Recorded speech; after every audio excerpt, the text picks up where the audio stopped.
Bonjour Nadine, bonjour Dominique. Bonjour. Bonjour. Alors Nadine, vous êtes l'auteur aux éditions Falante de l'ouvrage Organiser les fêtes et les sorties, Oui. donc en institution, donc pour les animateurs en gérontologie. Et vous Dominique, vous êtes l'auteur, toujours aux éditions Falante, de l'ouvrage Loisirs et Jeux, qui s'adresse aussi aux animateurs en gérontologie. Donc, puisqu'on parle d'animation en gérontologie, j'ai envie de vous demander qu'est-ce que le métier d'animateur dans une maison de retraite, ou en tout cas l'animateur en gérontologie tel qu'on l'entend, c'est voilà, en quoi ça consiste? Alors, je commence? Oui, Nadine, allez-y. Alors, l'animateur en gérontologie est la personne qui va apporter la vie dans un établissement. Elle va faire partie de l'équipe pluridisciplinaire. Elle va essayer de créer une dynamique dans l'établissement en créant des ateliers journaliers, des animations ou des projets qui seront à court terme, sur 2-3 mois, ou des projets à long terme, comme une fête des familles ou une fête de Noël, par exemple. On essaie de créer différentes étapes. On va en être non seulement le concepteur, l'instigateur, et on sera aussi celui qui fera, avec le personnel et l'équipe, l'évaluation et le réajustement de chaque chose. On essaye de faire en sorte que ce soit toujours dans l'objectif du projet de vie. Alors c'est un peu bizarre ce métier d'animateur. Comment il se positionne par rapport au personnel soignant? Alors moi je dirais que c'est un trait d'union entre chaque personne, chaque professionnel. C'est-à-dire il influe sur toute la vie de la maison. Si comme un animateur n'est pas dynamique, ça influera sur les soignants ou sur la direction. Donc il faut qu'il insuffle un courant dynamique tout le temps. Ce qui est très difficile parce que c'est souvent très... il faut avoir un potentiel énorme. D'accord, donc c'est celui qui va donner, en fait, qui va insuffler l'envie, oui, l'envie de faire. L'envie de faire. Alors, du coup, j'ai envie de poser la question, comment va-t-il bâtir le projet d'animation? Parce que, alors finalement, c'est quoi le projet d'animation? Parce qu'on entend beaucoup parler pour l'animateur du projet d'animation. Est-ce qu'il va être le même partout? Non, ça ne sera pas le même partout, puisque moi, je suis en institution et que d'autres personnes sont, sont itinérantes. Voilà, c'est le cas de Nadine. Voilà, votre expérience à toutes les deux est intéressante, parce que Nadine est justement à domicile, et vous, en institution. C'est complètement différent. Et puis, elle va rencontrer des personnes en zone rurale, en zone de ville.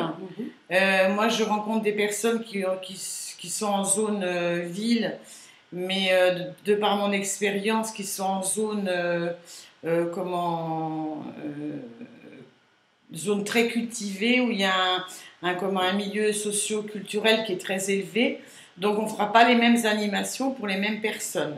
On essaiera de s'adapter au milieu dans lequel on va évoluer. Est-ce que vous êtes d'accord? Tout à fait, moi je suis d'accord. Alors j'ai la particularité, moi, de travailler chez les particuliers, de faire venir des particuliers à mon atelier, mais de me déplacer aussi sur les maisons de retraite, les EHPAD. Les clubs du troisième âge. Les clubs du troisième âge, ou les foyers ruraux. Ça m'arrive aussi dans les centres culturels, où là on accueille des familles un peu plus jeunes. Mais la particularité de mon métier, moi, c'est de me déplacer sur toutes les maisons de retraite, par exemple, qui n'ont pas d'animateur et qui ont besoin de monter un projet d'animation pour leurs résidents. D'accord. Et alors moi, la question que je me pose, c'est que j'ai du mal à croire que dans une institution, ou même dans un groupe, les personnes ont toutes le même profil. Bon, il y en a qui vont être médecins, d'autres qui auront eu un chant. Comment, d'une part, véritablement prendre en compte la diversité, et d'autre part, comment faire en sorte que le plus grand nombre de résidents intègrent vos fameux ateliers? Alors, en institution, il faut d'abord user de beaucoup de tact. C'est-à-dire commencer par comprendre les besoins des résidents. Donc, on a souvent une fiche. On a une fiche de centres d'intérêt où déjà on note les centres d'intérêt. Mais après, au fur et à mesure du temps, les centres d'intérêt vont bouger. C'est-à-dire quelqu'un qui ne se dit pas créatif va pouvoir peut-être devenir créatif parce qu'elle va voir les autres faire par exemple dessiner ou faire des collages, ou par exemple concevoir des masques, par exemple pour le carnaval, et se rendre compte qu'elle a quelque chose dans les mains et qu'elle n'a jamais eu le plaisir de faire des choses et de créer des choses. Donc on va insuffler des choses, des intérêts nouveaux. Est-ce que vous êtes d'accord avec ça, Nadine? Oui, alors, je suis tout à fait d'accord avec ce que dit Dominique. À une exception près aussi, c'est qu'il ne faut jamais que les animations ou les ateliers soient infantiles. Voilà. On a affaire à des adultes qui ont eu un vécu, qui ont eu un passé, qui ont fait énormément de choses. Et à l'instar d'un public enfant, un animateur auprès d'enfants va apprendre des choses. Si on travaille avec des personnes âgées qui ont un passé, quel qu'il soit, que ce soit rural ou avec un milieu social plus aisé, ils ont un savoir. Et il n'est pas question de faire de la pâte à modeler ou des choses comme ça, des trucs. Il faut qu'il y ait un résultat au bout du compte pour eux. Il ne faut pas non plus voilà, faire un dessin, il faut faire un dessin et le jeter après. Il faut que le projet soit abouti jusqu'au bout. On fait du dessin, pourquoi, pour qui, comment, qui sera montré à quel moment, pourquoi on fait ces choses-là et qu'il y ait un résultat. C'est-à-dire que, voilà, on va faire une exposition et c'est vous qui avez fait. Ça ne sert à rien de faire un truc qui n'apporte rien. Il faut quand même réfléchir au pourquoi de chaque atelier, au pourquoi de chaque animation. C'est vraiment, le métier d'animateur est intéressant pour ça, parce que toute la créativité de l'animateur peut être insufflée aux personnes âgées pour qu'elles se découvrent elles-mêmes un art ou une envie de faire quelque chose. Est-ce que je peux dire quelque chose? Bien sûr. Je peux donner un exemple pour le jardinage. Nous, dans notre structure, on vient de concevoir un atelier jardinage thérapeutique. Au début, les résidents se sont dit, faire du jardinage à notre âge, nous sommes en fauteuil, enfin bon, il y avait quand même des freins. Eh bien, figurez-vous que les freins sont tombés au fur et à mesure et que les personnes en fauteuil viennent pour nous donner des conseils. Parce que nous ne savons pas planter des choux ou des pommes de terre. En fonction de la lune. Voilà, en fonction de la lune, on nous donne des livres. Les enfants nous rapportent des boutures. D'autres nous apportent des pommes de terre à planter. Et puis il y en a d'autres qui nous disent, il ne faut pas le mettre là parce que ça ne va pas pousser. Votre terre, elle n'est pas bonne, donc il faut mettre du fumier de cheval. Donc petit à petit, en les écoutant, c'est eux qui nous apprennent des choses. Et puis il y a autre chose, si sur une quantité X de personnes qui vont participer les mains dans la terre, il y en a 8 qui vont regarder, qui vont critiquer. C'est déjà une animation. Voilà. Voilà, le fait voilà, c'est comme un groupe de chant où vous allez faire une chorale où il va y avoir 14 chanteurs qui vont chanter très très fort. Il y en a 2 qui ne chanteront pas, ou 3 qui vont être là, mais qui demandent à être là. Et vous saurez plus tard, ils vous le diront, ils chantent avec leur cœur. Mais ils ont besoin d'être présents. C'est pas forcément le fait qu'ils participent, le fait de regarder, de critiquer, c'est une présence, quoi qu'il en soit, c'est une animation. Alors, c'est 10 minutes de gagner sur l'ennui et le déplaisir, quoi. Alors, pour finir, si vous aviez un conseil à donner à un jeune qui ou cherche du travail, ou cherche une formation, quel conseil vous lui donneriez pour devenir animateur? Qu'est-ce qu'il faut comme compétence, comme aptitude?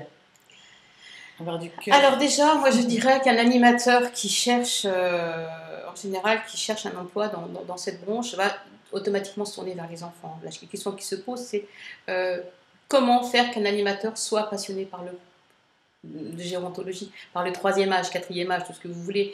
Moi, je dirais qu'une seule chose, c'est qu'avec les enfants, j'ai fait aussi, puisque j'étais aussi de puériculture avant, on apprend beaucoup de choses aux enfants, on n'en tire pas grand-chose en savoir propre.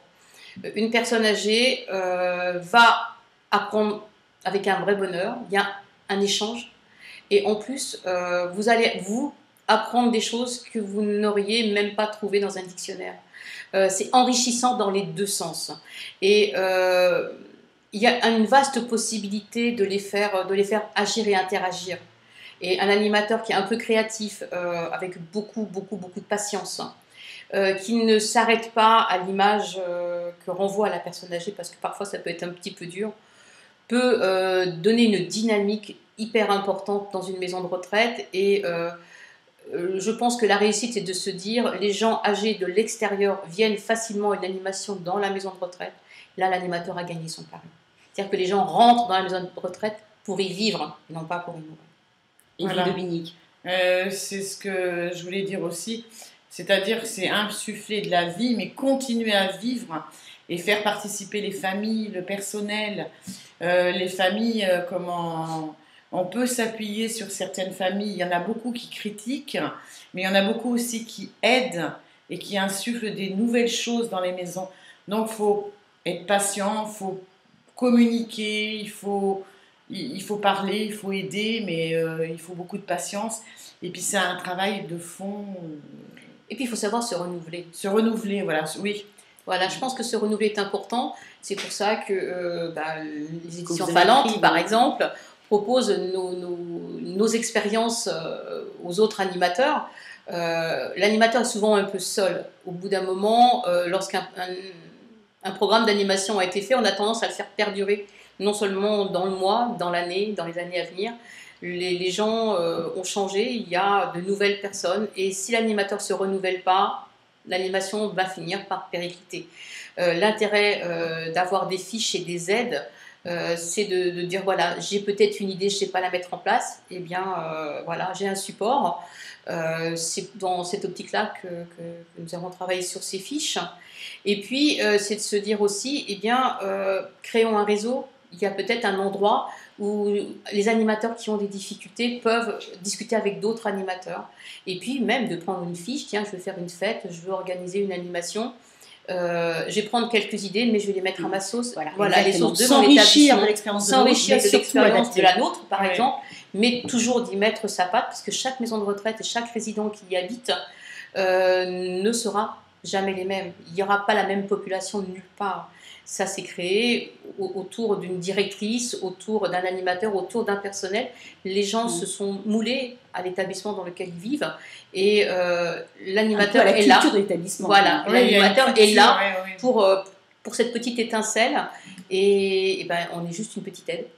Voilà, après. En tout cas, moi, j'aurais retenu que vous avez beaucoup de vie, que vous avez beaucoup d'amour et que vous donnez beaucoup d'amour, et vous devez beaucoup en recevoir. En tout cas, merci infiniment. Oui. Merci beaucoup. Et je rappelle que Nadine Friedrich est l'auteur d'Organiser les fêtes et les sorties aux éditions Falante, et que Dominique Assemène est l'auteur de Loisirs et Jeux, toujours aux éditions Falante. Merci beaucoup. Merci. Bon.